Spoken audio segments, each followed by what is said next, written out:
My name is Ross Brown, stand-up comedian, auteur, Sagittarius. So how did you get into comedy in the first place? I was a massive comedy fan for years, and I was a consumer of comedy. I watched everything, and over the years then I just it was something that I wanted to do more and more, and watching even just comedy actors like Jim Carrey and watching Ardal O'Hanlon fall the Ted and all that kind of stuff, it just made me kind of go, oh, this is, and then I only after a certain age realised, oh, you can just do it, like there's clubs that you can just go up and do stand-up. So, I thought it was just these guys that did it and no one else could ever do it, like so. Yeah, so what was your first gig like when you first started off properly? It was in Bar Cuba in Galway, and it was Tommy Tiernan Support ran it, Jerry Mallon, and it was Paddy Courtney, Joe Rooney, and a couple of others as well. And I had like a three-piece suit and a fucking Trilby hat, like a fedora hat on, and I had next to no material, but it was just all performance. It was all, well, no, not performance, but it was all high energy. Mm-hmm. It was all, everything was, and bits of beatboxing and all that kind of stuff as well. And so I had no material, but I managed to coast for 7 minutes and get laughs off nothing.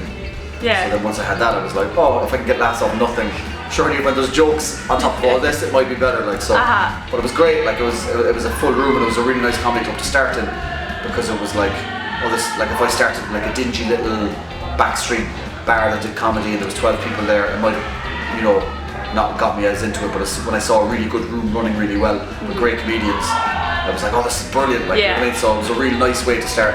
So most people know you from the Fear on RT2, so could you just... just tell us a little bit about what you do on that show. Yeah, it's a hidden camera show on RT2, and we've done 3 series, and series 4 is starting now in September 2015, and it's chaos. It's kind of like, naked camera, and it's kind of, brought up to, now. So it's kind of a bit more, it's a lot easier for us to do things, so we can do a lot more because the cameras are smaller, we've got better technology, all that kind of stuff. We can really get in there with people for, facial expressions and stuff. And it just means we can do more bigger scale stuff. And I think like PJ and Pat and Maeve had, I'd say, we have a shoestring budget, but I'd say their budget was like just a little plastic bit around the top of the shoestring budget. Like they had nothing, I'd say. So they really had to make do with the basics. You know what I mean? I'd say if they were to do it now, what we have, I'd say naked camera would have been a huge, like as in the scale of what they could do. Yeah. So that's basically what we do, and we play loads of different characters. It's myself, Hilary Rose, who plays Handy Sandy in Public Italy, and Fred Cook, and Jennifer Boyer was with us on series 1 and 2, and then she had her baby. So and it's just us playing all different array of mental characters. Like Hilary plays Irina the prostitute, or the streetwalker. She plays a nun. I play Jimmy, Ireland's most annoying man.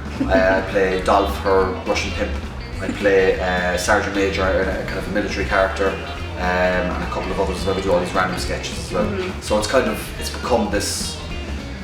We've built up a nice assortment of recurring characters that really kind of has a bit of a following now, so it's great. So you might just talk about as well what you were doing tonight. So you're on your professional idiot tour all around Ireland. How's it been going for you? Brilliant, yeah. It started out with just me trying to book a few gigs, and it's turned into something a lot bigger. So the idea of it was to take comedy to places that haven't done comedy or don't have comedy. So bring the show to the audience rather than expect the audience all to gather in such a big venue or town or whatever. So it's literally grassroots, like it could be a pub, it could be a nightclub, it could be a hotel, theatre or a comedy club. Just bringing it everywhere, and it could, sometimes it's a lovely setup, sometimes it's a guy pointing and saying you're doing it in front of the pool table. So it's great because and a lot of the times it's in bars where the audience haven't paid in, so you can have old fellas at the bar who don't want comedy. By the end of the night they're completely enthralled in the show, so it's great, like but it toughens you up to a whole new level, because normally you're cushioned a little bit by kind of being in comedy clubs, or people want to see the show and they've paid in. This is like a whole new level of toughening, because you have to win over sometimes a crowd that don't even want to see it, which is great, you know what I mean? But then there's the theatre gigs and the comedy club gigs, which are a piece of piss then, because they're there for it. Like. And where would you get all the ideas for all of your sets and things like that? Well, it comes from everywhere, like, you know what I mean? It comes from, like, if I have an argument with a girlfriend, that after the cool off period of a week or two, that I see the funny side of it. I'm like, oh, that's really funny. Then it becomes material. I think as a comedian you have a comedic eye, and if you're doing it regular and it becomes, if you become completely absorbed in it, you start to see everything slightly askew. So you're looking at the same thing that the audience would look at every day, but you're just looking at it with a slight tilt, Yeah. and that's what's funny then. Yeah. You know. So you're going on tour then again into this year? Yeah, so like this tour ran from December 2014 to this December coming, and then starting immediately then in December will be next year's show, which will run for another full year. Brilliant. So hopefully I'll be taking that outside of the country, as well, UK. We'll have to keep an eye on you, so we'll follow you around. And thanks so much for talking. Yeah, nice one. Cheers. Thanks very much.